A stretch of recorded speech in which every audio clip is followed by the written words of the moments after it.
que viene así. Si es Estados Unidos un país que se formó primero por el lomo de lo que es el esclavismo en principio, y luego habría hecho la cuestión, una migración hacia el modo de producción a partir de los pilgrims, los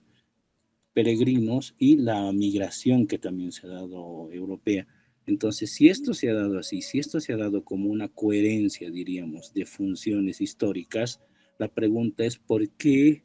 en el actual momento el gobierno de Trump ahora corta con ese circuito si es parte de esa identidad y de esa constitución norteamericana como tal. Ya estamos entrando a un tema de identidad, ¿no? Algunos analistas rusos, por ejemplo, consideran que Estados Unidos como imperio ha rebasado las expectativas de imperios anteriores, como han sido el romano o el otro, el de Gran Bretaña como tal, pues Estados Unidos en un relativo corto tiempo de 100, 150, exagerando quizás 200 años, ha hecho lo que a otros les ha costado más siglos. ¿Cómo entonces se puede entender eso? Y muchos entienden a este factor de que se ha sabido Estados Unidos abrir sus fronteras hacia cierta gente que tenía este ánimo, vamos a llamarlo ahora, de emprendedurismo para acelerar lo que es y potenciar sus propios desarrollos como tal. Entonces, acá ya nos encontramos con de nuevo, la colisión de dos paradigmas. Por un lado, el paradigma ganador que se constituye, o digo, el paradigma que perdió,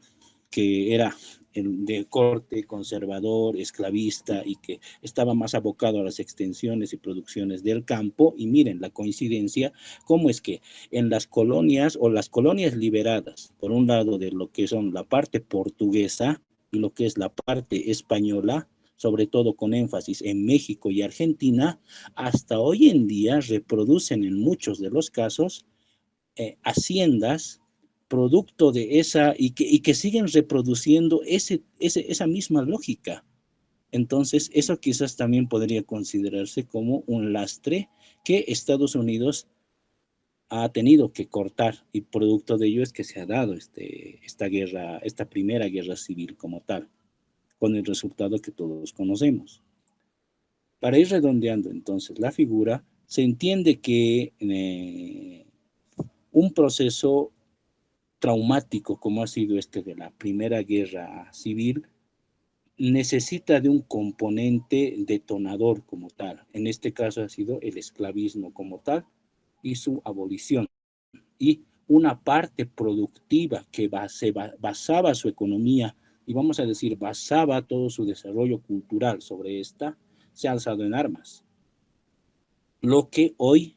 no es coincidencia, estamos viendo de nuevo por las noticias, ya sea de medios alternativos o incluso de los medios oficiales avalados por lo que es Estados Unidos, llámese CNN u otros, que contemplan de nuevo, anuncian estas figuras, desde los movimientos que cuando se ha hecho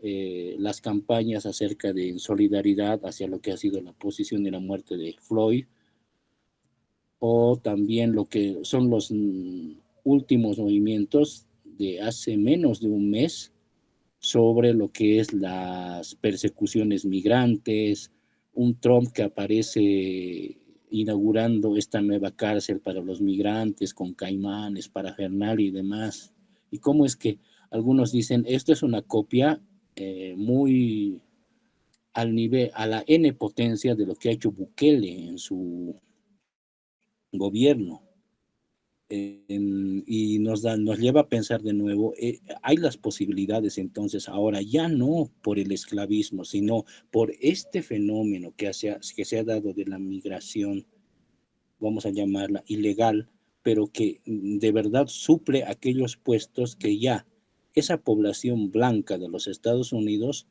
no quiere asumir como modo de trabajo, no quiere ya ser jardineros, no quiere ensuciarse las manos con labores agrícolas u otras que desde el punto de vista de ellos son bajas, pero y sin embargo tenemos a un Trump que dice que ellos vienen a quitarles los puestos de trabajo, entonces ahí ya se encuentra hasta una contradicción en esa ascendencia de clase como tal. Posiciones como las de, tenemos acá algunos, si no me equivoco, hace 2 semanas o algo más, la acerca de lo que fue, acá está, que hay la posibilidad de que en la ciudad de New York, que alberga la mayor cantidad de población citadina a nivel de Estados Unidos, un candidato que es musulmán y también prosocialista, de nombre Zoran Madmani, pueda ganar las elecciones. Y si gana, de nuevo va a ser otra piedra en el zapato de Trump contra estas políticas migrantes, porque Zoran Madmani habla en favor de esta población migrante, se va a sentir vulnerada, perseguida, muchos de ellos ya se saben, así con estas, todavía está por aprobarse esta ley que quita la ciudadanía a aquellos que nacen, aquellos hijos de migrantes ilegales que nacen en territorio norteamericano y que hasta la fecha se podían reconocer como también ciudadanos norteamericanos y gozar de todos los derechos. Esto, si se pone en duda, entonces ya estaría resquebrajando lo que son los principios constitutivos de lo que se ha llamado la posición incluso imperial y relativizando lo que es su posición hegemónica y un factor interno. Acordémonos que ninguno de los imperios históricamente eh, detallados ha caído o ha sido derrotado en batalla abierta por otro imperio o conquistado por, vamos a llamarlo, los pueblos bárbaros, sino que se produce una eclosión por parte interna y es producto de este tipo de degeneraciones, o en este caso contradicción de la condición de constitución de lo que es el Estado norteamericano, producto de este factor migrante. Si esto ha sido, muchos dicen, si este ha sido el factor que mayores réditos y es lo que, y es la parte de la identidad norteamericana como tal, pues cómo ahora puede aparecer un Trump con unas políticas bastante, vamos a llamarlas, ya ni siquiera la palabra conservadora sería el término, sino quizás neoconservadora o eh, una política bastante ya, para muchos ya, y quizás si el término está por demás, lo podrán observarlo, totalitaria, en favor de defender una Norteamérica, pero que desde las vistas de Trump tiene que ser como lo que él representa fisonómicamente, rubia, protestante, blanca, y dejando de lado a todos los demás sectores que ya los consideraría como semi-humanos. Por el otro lado, también hay este parangón que Trump no lo advierte, pero se puede deducir a partir de cómo es que él entiende el fenómeno de la migración ilegal sobre todo, como que cuando históricamente sabemos que la caída de Roma, algunos se la atribuyen hacia esto, de las invasiones bárbaras, de pueblos bárbaros. Entonces, lo que estaría diciendo el señor Trump es decir que estas migraciones son las nuevas invasiones bárbaras que están desconstituyendo lo que es la identidad de lo que es la América grande, la América que él quiere. Sin embargo,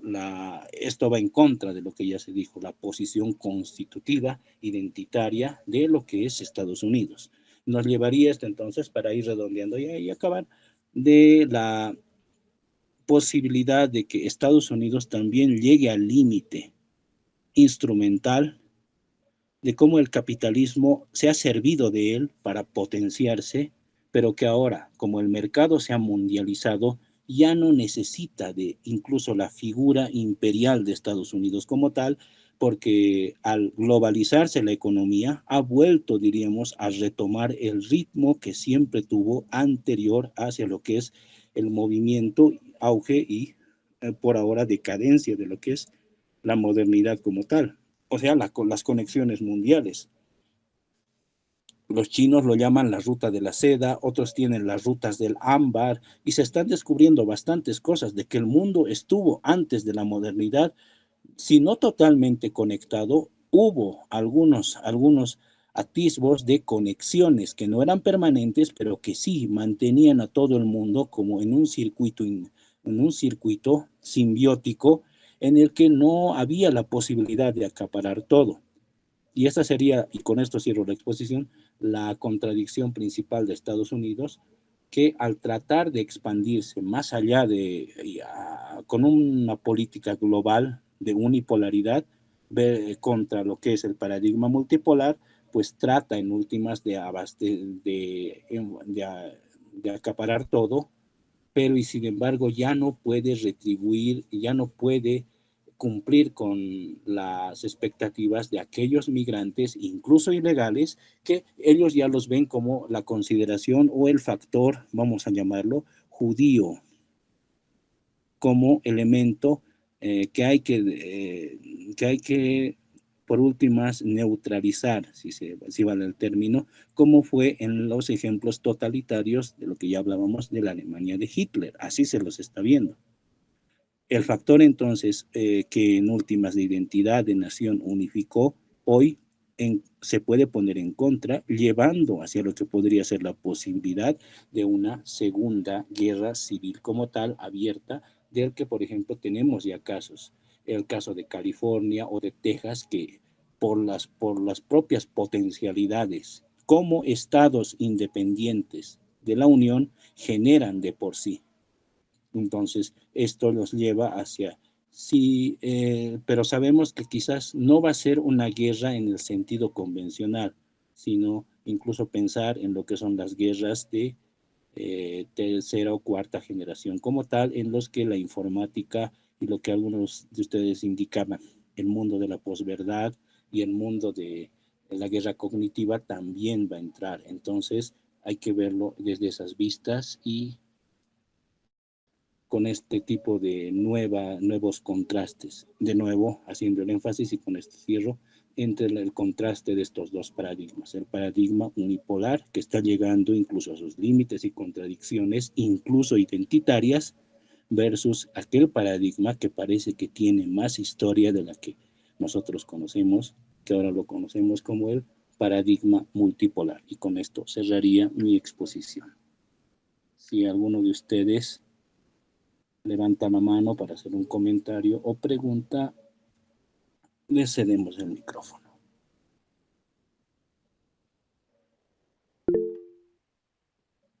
Adelante, Anatoly.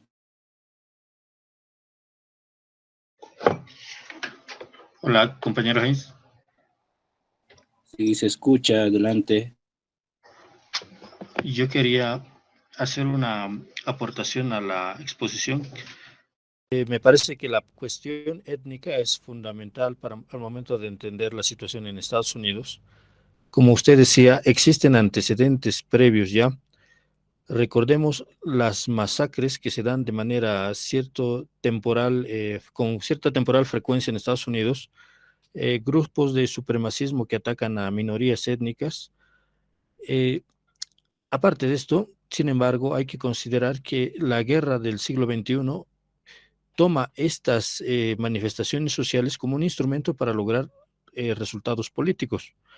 Debo recordar que la Fundación Rockefeller, el señor George Soros, financia caravanas de migrantes provenientes de Guatemala, Venezuela, para ir a Estados Unidos. Fue precisamente por eso que el señor Trump, al principio de su gestión, mandó cerrar la frontera y hubo un conflicto ahí. Hablamos de gente organizada para crear este tipo de ambientes de conflicto. El mismo caso pasa con Chile y en otras partes también. Ahora, quería aportar lo siguiente. Si bien de acuerdo a lo que dicen